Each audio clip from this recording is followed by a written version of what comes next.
Welcome to our channel. Today we how to activate TD Bank debit card in mobile app step by step clearly.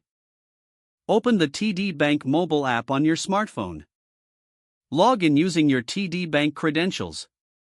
Once logged in, navigate to the main dashboard. Look for the Accounts tab at the bottom of your screen.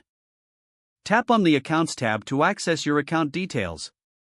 Locate the option labeled Debit Card Activation. Select Debit Card Activation to proceed.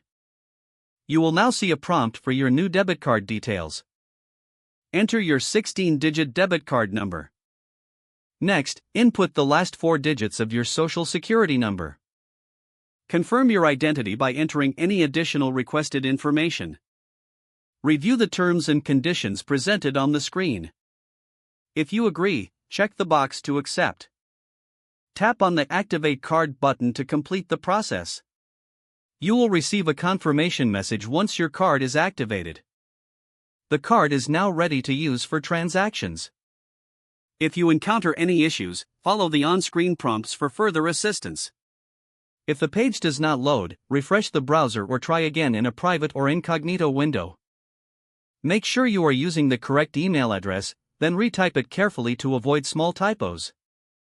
If your password is not accepted, use the reset option and create a new strong password you can remember.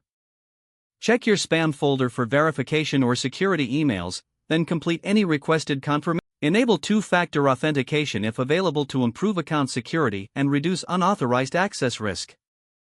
After signing in, review your profile details so your contact information and settings are accurate and current. If you see an error message, note it down and try again after restarting your device and internet connection. Log out when you finish, especially on shared devices, to keep your account and payment information secure. If the page does not load, refresh the browser or try again in a private or incognito window. Make sure you are using the correct email address, then retype it carefully to avoid small typos. If your password is not accepted, use the reset option and create a new strong password you can remember. Check your spam folder for verification or security emails, then complete any requested confirmation steps. Don't forget to like this video and subscribe to our channel for more step-by-step tech guides.